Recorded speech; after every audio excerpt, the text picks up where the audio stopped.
Hey, Mr. Clash here with a little bit of an op-ed piece about overcoming a perfect war draw. That is where both teams in the game have scored 100% destruction, 3-starred every base on the other team. Now that's deemed a war. Now I don't really think it's really fair to call those things a draw, even though technically they are, because what happens is that's like saying maybe in a 15 by 15 war, you score 40, the other team scores 40, which means you haven't 3-starred each base. There's still 5 stars left. And if the overall destruction is a draw, the stars are a draw, and the overall destruction is a draw, yeah, that's a draw. But there was still a chance that you could have had a winner. But in a perfect war draw, that chance is removed from you. And I'm going to talk about that in a little bit more. But what I wanted to address firstly is some things about other sports and how they tackle the idea of a draw, and then relate that to Clash of Clans. Now, you have a lot of sports. Tennis is a really good one. Tennis has an advantage rule. So it might be first to 6, but if it's 5-all, then we're going to be, if you can get to 7-5, well, that's fantastic. So we're going not first to 6 then. But if it's 6-all, then the advantage rule would be, depending on which tournament you're playing in, you're going to go into a tiebreaker. And the tiebreaker has an advantage rule at 6-all. And that simply means once you're first to 7, then if it's 6-all, it has to be whoever's 2 points ahead. So it could end up being 8-6. It could end up being 9-7. It could end up being 15-13 in the end. But once it reaches 6-all, it starts off being first to 7. But once it reaches 6-all, it's whoever gets 2 points ahead. So that's the advantage rule. The other types of things that you might see is a golden point sort of thing. So let's take a game of, say, rugby league. They might play a game of rugby league, and at the end of their time, it's a draw. So you might play 15 minutes each way, extra time. At the end of the extra time, it's a draw. So now we still need to determine a winner, and you can't quite have penalty shootouts in rugby league. So you have a golden point, and that is we now might play 10 minutes each way. So one team runs one way 10 minutes, and then they swap over and so on and so forth. And all we're doing here is the first person to score a point. And in the case of rugby league, it will usually be a drop kick field goal to score that point. And the same in rugby union. In games like soccer, if it's a draw after a certain amount of time, then we go to a penalty shootout. And if the penalty shootouts are a draw, we keep on going. And we keep on going until we have a winner. And in other games where you might have the chance of a draw, say as a game like chess, definitely 2 opponents face each other and they can have a draw. But generally they don't just play one match. Generally, they might be playing first to 3 or first to 5 or best of 5. So there might be 4 draws and 1 win. So that guy gets... I'm not saying I'm an expert on chess. I'm not saying that's how they're doing it. I'm just using that as an example that certain activities can have a draw, but that draw is still part and parcel of something. And when they're playing multiple matches, they do that sort of thing in, say, baseball, where it might be the team to have the first 5 wins or the team to win 7 times or something like that. There's always a way to determine the winner. That's basically what I'm saying. Now we come to Clash of Clans. The goal of Clash of Clans is to get 100% destruction. 3-star every base, 100% destruction. Now the difference between Clash of Clans and every other competition which is driven by a score is that there is no upper limit in those competitions, but Clash of Clans has an upper limit. And that is once I've reached that upper limit, I can't go any higher. And it doesn't matter what I do, I cannot improve my score. Whereas with the other games, you can do better. You can always do better.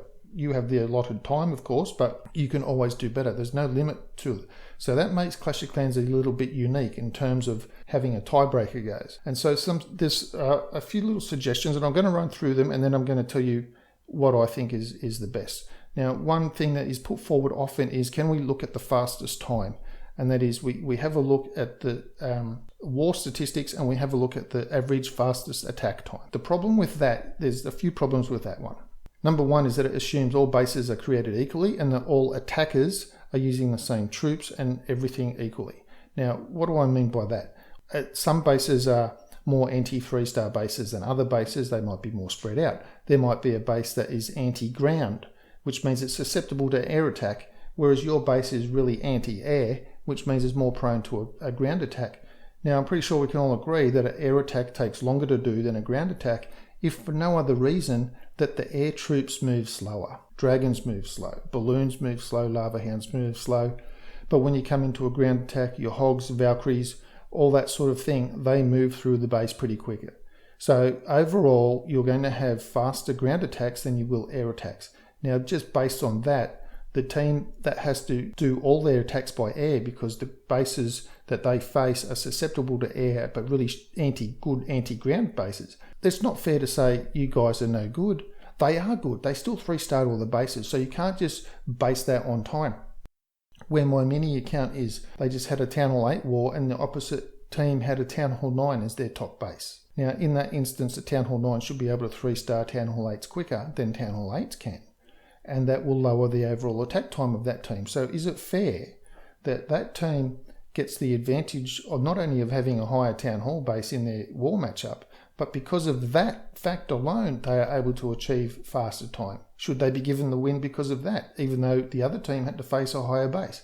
So I don't really think that you can base your perfect wall tiebreaker on a fastest time scenario. That's not really going to get it done.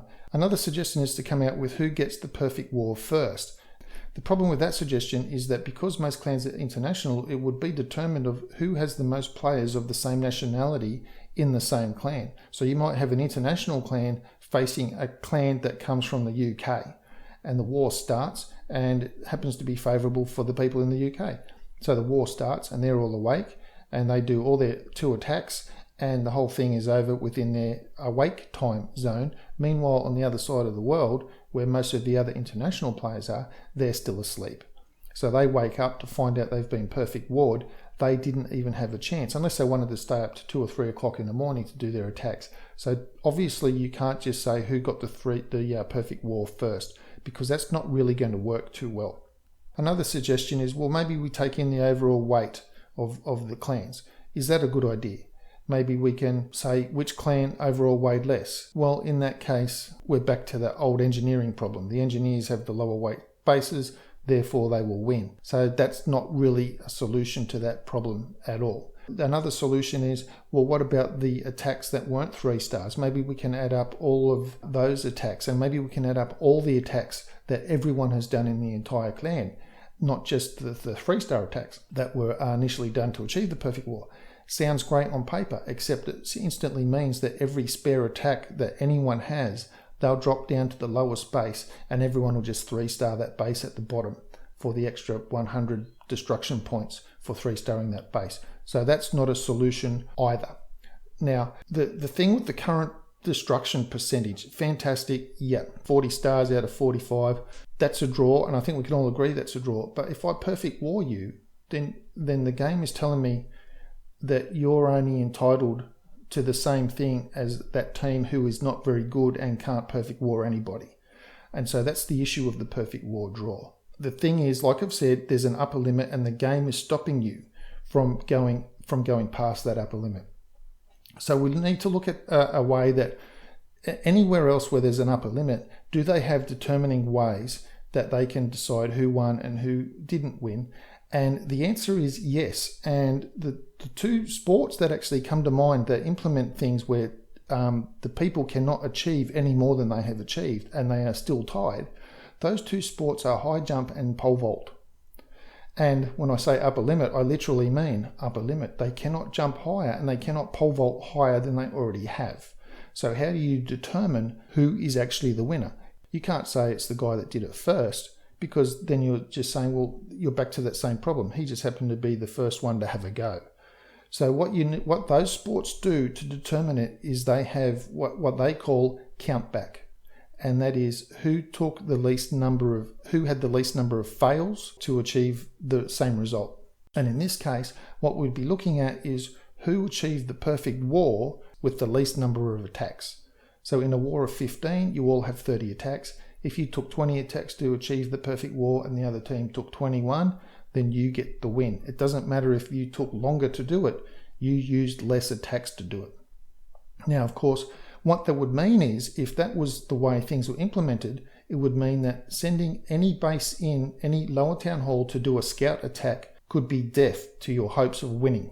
So you might have this 15 by 15 wall, and you're just going to say, you know what, I've got Town Hall 7s at the bottom. The bottom 2 Town Hall 7s, we won't bother with them. We'll give them away. and our Town Hall 8s can drop down and take out their enemy. And what we'll do is our bottom 2 Town Hall 7s to do scout attacks up high to reveal Teslas, double bombs, and clan castle, and then our Town Hall 9s can go in, or Town Hall 10s can go in with that information revealed and have a better chance of 3-starring the base. Now, if that was the case, you're using the 2 Town Hall 7s at the bottom, that's 4 attacks. And in that 15 by 15 war, those 4 attacks get added to your attack number needed because it was an attack and it was done before the perfect war happened. What happens after the perfect war is achieved? It doesn't really come into it. On count back, it's everything that happens before that point. Now, if the other team didn't use any scout attacks at all and they still perfect warred you, it doesn't matter when they did it, they used less attacks.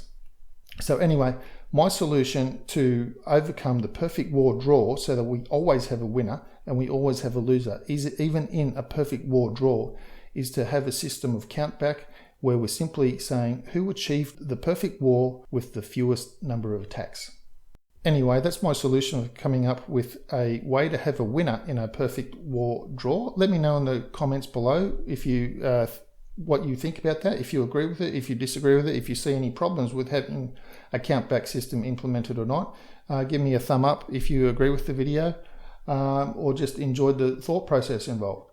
And anyway, that's it for today. Thank you for tuning in. If you've made it to the end, I do appreciate your time. I really do appreciate it. Please subscribe to the channel if you haven't already, and I will see you in the next video.